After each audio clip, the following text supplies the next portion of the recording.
As a little girl, I loved to sit on the Elgorian Bridge, one of the portals that connected our planet to Earth. It was not a bridge in the usual sense, but it was a sacred natural preserve created long before my time by powers far greater than mine. It was a garden of sorts, a magical oasis that floated over a tear in the universe where a connection, a wormhole, could be established from my planet Khandar to Earth.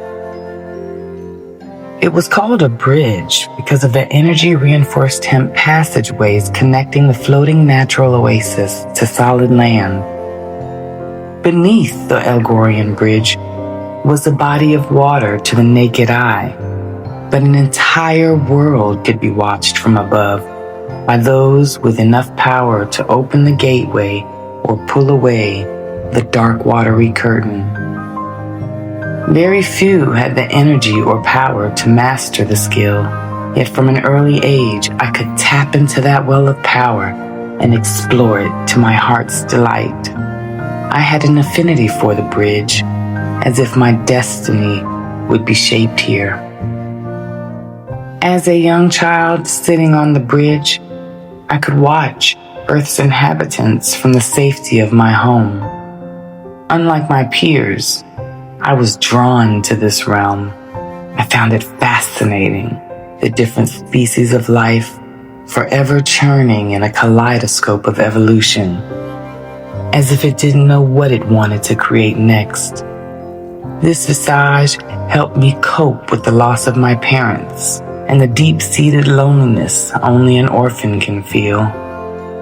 The bridge was where I found peace since that horrible night my Aunt Kashia took me in as a young, emotionally vulnerable girl. Whenever melancholy would set in, I found myself wandering toward the bridge, and as I dangled my legs over the edge, a light would surround me, telling me I was not alone. Although I was too young to have seen the great beasts they called dinosaurs roam the land, I was able to watch the passage and growth of humans over the last few centuries. Sometimes, due to my affinity for the bridge, it showed me glimpses of the past. I was not in control of these visions. I could not dictate who, what, or where it took me.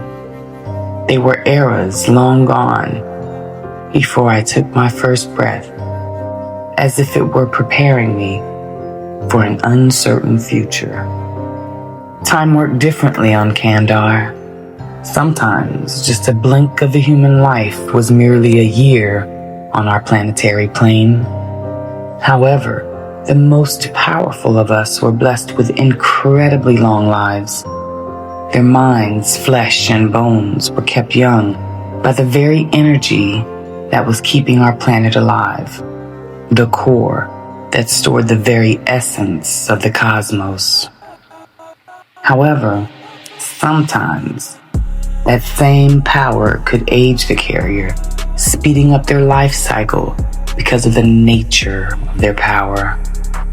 This aging could be seen in the scholars who spent their lives in a state of curiosity.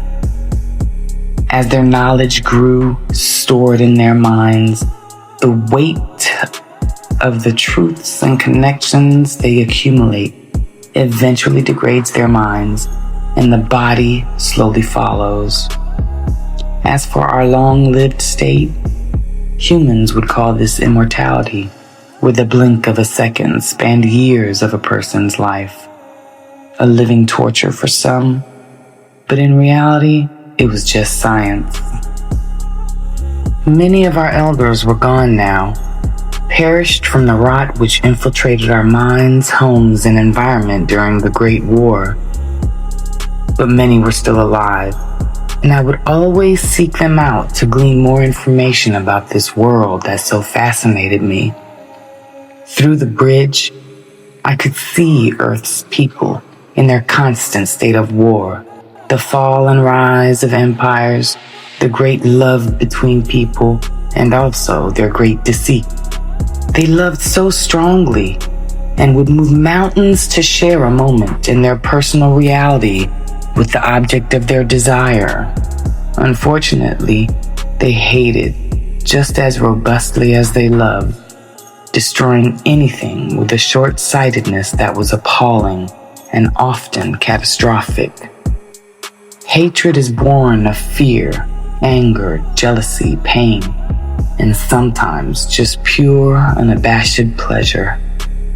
Such pleasure was found in a deranged mind by a soul so tainted that death was the only option. They were pack animals, all rallying around a chosen leader who could lead them to greatness or down a path of epic destruction and brutality. Their lives were so short, and their education on history so faulty that they were doomed to repeat the same mistakes every other generation. Their creativity was inspiring. Every once in a while, there was a great light, glinting with unlimited potential, making the entire world take notice. But sometimes, that spark winked out before its significance and full budding possibilities could be realized. Sometimes it was from natural causes, but mostly their existence was cut short because they went against the status quo, attempting to rally the people to be greater and better, going against the greedy and rich. These were ravenous acolytes of the rot who'd lost their souls for their endless search for power.